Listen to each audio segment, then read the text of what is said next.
Rich and poor people alike have the same 168 hours in a week, but it's how they spend that time that causes such massive differences. Most people pay attention to their wallet of money, but not their wallet of time. And the difference between wealthy and poor people is that wealthy people look at their time wallet as hours, which is a limited resource. So they are careful on how they spend it. So these are the 6 cheat codes to becoming a master of your time. And on the last point, I'm gonna give you a look into my Google Calendar so you can see what a millionaire does with their time. My first cheat code is to use a color coding system. 1, color code based off of self, wealth, and relationships. 2, define what your goals are for self, wealth, and relationships for the next 6 months. Example for self, maybe you don't want a muffin top overhanging your belt anymore. Example for wealth, maybe you want to make an extra X amount a year. An example for relationships, if you have a spouse, maybe it's time to put dates in your calendar and build a better relationship with them. 3, schedule in your self activities first. I'm talking about the gym, boxing, running, reading. Anything that you do to pour into your own cup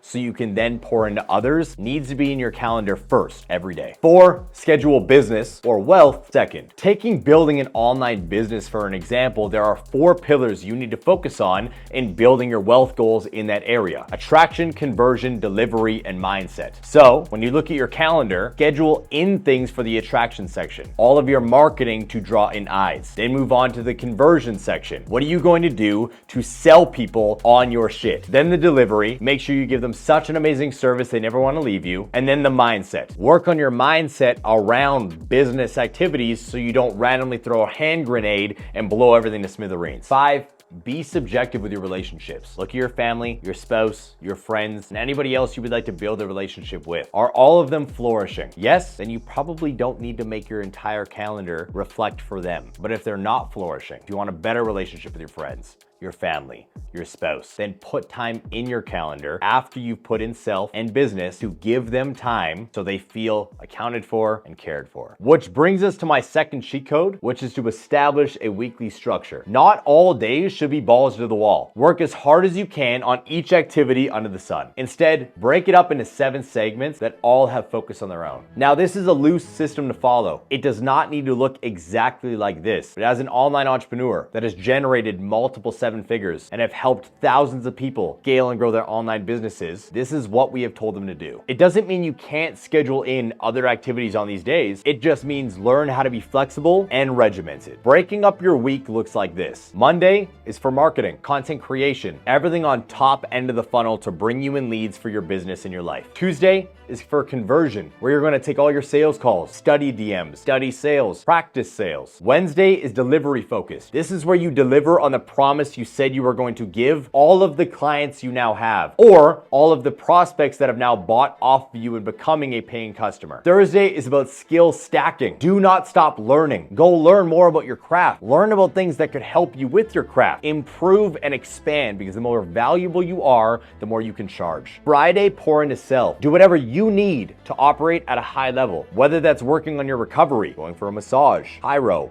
acupuncture, or that's you just sitting down and relaxing because you've just spent the last 6, 7, 14, 21 days going balls to the wall. Give yourself that room. 6 is all about family. Give to the people you love in your life, because there's no point in growing and expanding and trying to achieve that ultimate level of success alone. Pretty sad, boring life. So pour into the people around you. Sunday is pre-planning the next week. This is where we set ourselves up for success. Meal prepping, goal setting, scheduling. Sunday is where you get prepared to actually do the work and achieve the goals. 8, bonus point. Again, this is a loose structure. We give you this so you can build out a routine and a habit to help you operate at a high level.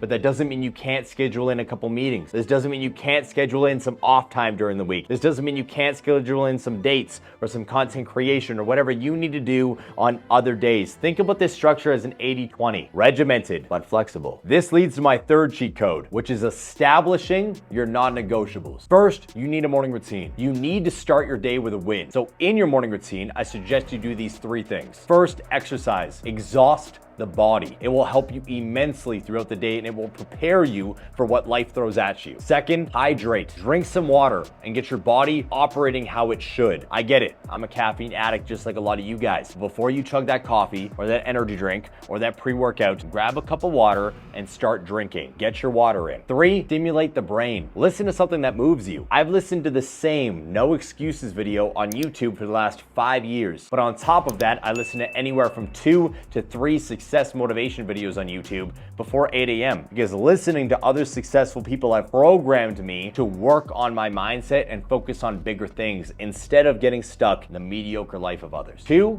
embrace something called the law of contrast and schedule in off time. My calendar is packed from 3 a.m. till 7 p.m. every day, but then I'm 100% off work and it is scheduled in my calendar 7 days a week. Why? Because of the law of contrast. The concept is simple. Exhausting yourself and going all out for a certain period of time will help you appreciate the off time even more. I use that off time to give to myself and to give to my family, but it is scheduled in due to the fact that the rest of my day is 100% packed with needle movers to help me see success. My aim is to empty the tank every day so I go to bed knowing I did my very best. It's time to talk about my 4th cheat code, which is how much time you should spend on each task. Now, this is fluid and ever changing. However, this is how I look at my calendar and the time blocks I allot for things. First, if it's a creative project, I give myself around an hour minimum because I need to give myself time to get in the flow of things. And I need to give myself time to mess up because even though you might not believe it, these videos and other videos you see online, I don't just do in one fluid go all the time. 2, if it's a task that's mainstream in my brain, I only give it 30 minutes. Why? Because I don't need to think that much. So I just sit down, open up my computer, or pick up my phone and get the work done. 3, don't fall into the pattern of giving every task an hour block. It's not needed. Most things you can get done in 15 minutes. However, because you give yourself an hour, you procrastinate and take way longer. And 4, give yourself a 15-minute buffer between tasks for freedom. A lot of you guys go stack, and then you get overwhelmed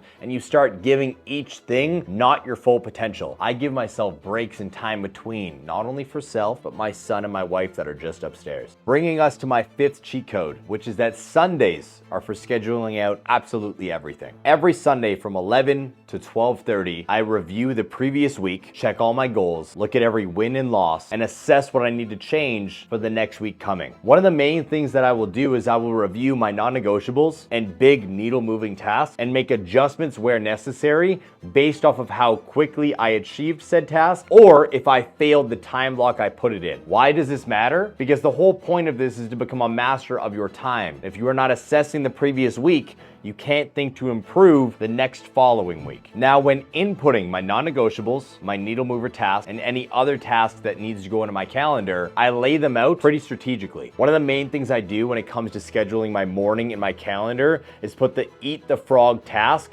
right after I'm done my creative self-work. Why? Because the gym in my morning routine puts me in a very creative mood. Whether it's a podcast, filming a YouTube video, or anything else, I'm able to get it done right away. My 6th cheat code is small hacks I've picked up over the years. First, if you're making over $10,000 a month, hire an EA, an executive assistant. You can even have a hack within a hack, which is go read or buy back your time from Dan Martell, and then tell the EA to read that, and they'll take all the tasks off of your plate and organize your calendar for you. 2, schedule in things for the kid in you. Dirt biking, ping pong, boxing, bowling, I don't care. Whatever shit you do to feel happy, fulfilled, like a kid again, do it. These things matter because they keep you happy and pushing forward towards a bigger vision. As soon as you kill that kid in you and never let them out, life gets very boring. 3, be mindful of the colors you are using for coding in your calendar. I know that looking at red triggers a scarcity, intense emotion in my brain. So I only use red for very pressing things that need to get done because as soon as I open my calendar, I'm triggered and I'm focused on getting that out right away. Everything else, I use a matte pastel simple color because it's just moving in fluidity from task to task. 4, integrate Zoom into your Google Calendar. So if you ever have meetings, you don't need to think about it. You just send them an invite, open up the invite, and click the Zoom link, which will take us all straight there, and then you're not having to communicate over text and Facebook message and email across the board. 5, give all the VIPs in your life access to your calendar so they know your availability. So there's no back and forth on when you're gonna be free. They can just open it up and look, and then they won't be on your ass day after after day. 6, during an active task, get rid of your phone. Distractions are dream killers. You need to remove them from the situation. 7, Parkinson's law. Work expands to the time allotted for its completion. This brings us back to the beginning when I told you to stop making every task an hour. A lot of the things that you put in your calendar, you could get done in 5 minutes, 10 minutes, 15 minutes, 20 minutes. But every time you put an hour, it takes you an hour. When you say a week, it takes you a week. When you say a month, it takes you a month. Be mindful of the completion dates you give. And 8, schedule in all the people's birthdays around you so they feel like you care about them when you send them a bouquet of flowers instead of forgetting it. Those are my 6 cheat codes. Now let's take a look inside my Google Calendar. As you guys can see, everything is color-coded. Every Sunday, I have a time frame where I audit my goals, schedule myself, and filming with Daniel, my videographer, who's holding the camera right now. I then plan out everything that is happening. But the basics and non-negotiables start at 3 a.m.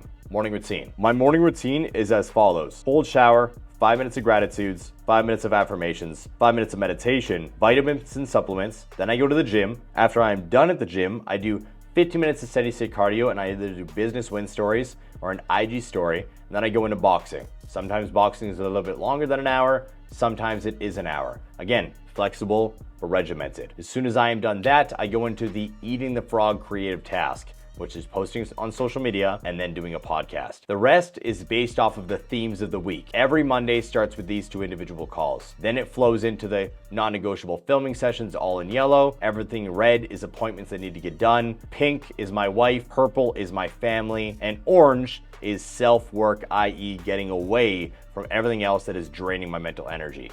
If we're to fast forward here, you guys will see my calendar get less packed because again, we plan on Sundays. So you'll see here, less packed, less packed, less packed, less packed, because I'm flexible but regimented. Non-negotiables are in here, the calls that need to get done no matter what to push the needles forward towards the goals, and then I fill it up every Sunday based off of what is coming next. This was an inside look into my calendar as a multimillionaire. And if you want to learn how I went from broke to where I am now, watch this video.